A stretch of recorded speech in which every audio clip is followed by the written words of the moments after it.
आज या ठिकाणी प्राध्यापक मनोहर धोंडे साहेब शिवा संघटनेचे संस्थापक अध्यक्ष तथा राष्ट्रीय अध्यक्ष हे आज उदगीर या ठिकाणी उपस्थित आहेत. दत्ताभाऊ मनोहरजी धोंडे साहेब हे तुमच्यासाठी नेते असतील, परंतु आमच्यासाठी खऱ्या अर्थानं ते भाकरीचे नेते आहेत. खऱ्या अर्थानं आमच्यासाठी ते अन्नदाते आहेत. एवढंच नाही तर आमच्यासाठी मनोहर धोंडे साहेब हे दैवत आहेत. मित्रहो, समग्र शिक्षा अभियानाच्या अंतर्गत गेल्या 20 वर्षापासून जवळपास 3276 कर्मचारी अगदी तुटपुंजा मानधनावरती दिवस रात्र काम करायचे. प्रत्येक तालुक्यावरती 10 ते 12 कर्मचारी आहेत. जीवाचं रान करून तालुक्यामध्ये जेवढी काही कामं आहेत, मग ते प्रशिक्षणाचं काम असेल, अकाउंटिंगचं काम असेल, बांधकामाचं सर्वेक्षण असेल, आता इंजिनियर सुद्धा आमच्याकडे आहेत, विषय साधन व्यक्ती आहेत, डाटा एंट्री ऑपरेटर आहेत, अकाउंटंट आहेत, MS कोऑर्डिनेटर आहेत, MS म्हणजे असे वेगवेगळे 2276 पदावरती काम करणारे महाराष्ट्रामध्ये कर्मचारी कंत्राटी तत्वावरती काम करत होते. गेल्या अनेक वर्षापासून आम्ही अतिशय कमी मानधनावरती 20,000 पासून ते 30,000, कुणाला 35,000 रुपये मानधनावरती. मी माझ्या संदर्भात जर सांगायचं झालं तर मी 2 विषयामध्ये MA आहे, MPhil आहे, PhD आहे. म्हणजे डॉक्टरेट पदवी मिळवून सुद्धा मी 36,000 वरती गेल्या 20 वर्षापासून काम करतोय. पहिली सुरुवातीला मी 10,000 रुपयावरती काम केलं. तर माझ्याच ऑफिस मधले, माझ्याच कार्यालयामधले बरेच कर्मचारी असे आहेत की ते आज 30,000 रुपयावरती सुद्धा काम करतात. आम्ही अनेक दिवस संघर्ष केला, आम्ही अनेक मोर्चे काढले, संप काढले, परंतु आम्हाला हवं तसं नेतृत्व मिळालेलं नाही. परंतु धोंडे साहेबांच्या माध्यमातून खऱ्या अर्थानं आम्हाला एक भाकरीचा नेता मिळालेला आहे. खऱ्या अर्थानं आम्हाला एक सक्षम नेतृत्व मिळालं.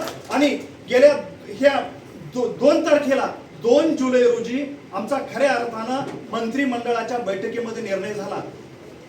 याच्या पाठीमागची पार्श्वभूमी जर सांगायची झाली तर जवळपास 116 दिवस या कर्मचाऱ्यांनी आझाद मैदानावरती उपोषण केलेलं आहे, आंदोलन केलेलं आहे. आझाद मैदानचा आजपर्यंतचा इतिहास आहे की आझाद मैदानावरती आजपर्यंत 40 दिवसापेक्षा जास्त दिवस आंदोलन चालू शकलं नाही, चाललेलं नाही. परंतु एकमेव संघटना आहे ती संघर्ष समितीची संघटना आहे, समग्र शिक्षा अभियानाची संघटना आहे. त्या समग्रच्या कर्मचाऱ्यांचं आंदोलन 116 दिवस आंदोलन चाललं. भाऊंनी, आमच्या साहेबांनी अगदी पहिल्या दिवसापासून समिती स्थापन करण्यापासून ते शेवटच्या दिवसापर्यंत प्रत्येक गोष्टीचा पाठपुरावा केलेला आहे. त्यांच्या संघटनेची कामं सोडून, त्यांची वैयक्तिक कामं सोडून साहेब आमच्यासाठी तिथं रात्रंदिवस मंत्रालयामध्ये राहिले, CM साहेबांना भेटले, उपमुख्यमंत्री साहेबांना भेटले, शिक्षण मंत्री साहेबांना भेटले. प्रत्येक टेबलवरती जाऊन तिथं पाठपुरावा करून जोपर्यंत हे संघर्ष थांबणार नाही, म्हणजे जोपर्यंत हे अभियानातले कर्मचारी कायम होणार नाहीत, तोपर्यंत मी माझा संघर्ष थांबू देणार नाही असं साहेबांनी सांगितल्यामुळं खऱ्या अर्थानं आम्हाला यश मिळालेलं आहे.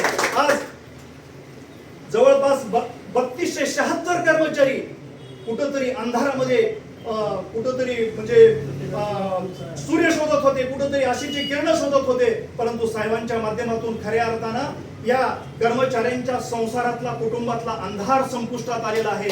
आज हे कर्मचारी कायम झालेले आहेत. याचं सर्व श्रेय 100 नाही तर 101% सर्व श्रेय आमचे आदरणीय धोंडे साहेबांना जातं. तर शिवा संघटनेचा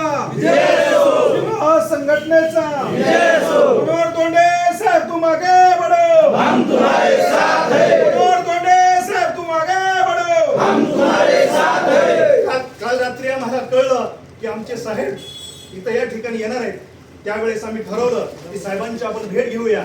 खऱ्या अर्थानं ते लोक नेते आहेत, जे काही दिनदुबळी मंडळी आहेत, जे काही आलेले नडलेली मंडळी आहेत, जे समस्यांनी ग्रासलेली मंडळी आहेत, अशा समस्याग्रस्त मंडळींच्या पाठीमागं एक आधारस्तंभ म्हणून उभं राहणारं हे नेतृत्व आहे. या नेतृत्वाचा सत्कार करण्यासाठी या समग्र शिक्षामधील सर्व कर्मचाऱ्यांना मी विनंती करतो, आपण समोर यावं आणि प्राध्यापक मनोहरजी धोंडे साहेब यांचा सत्कार करावा. हो.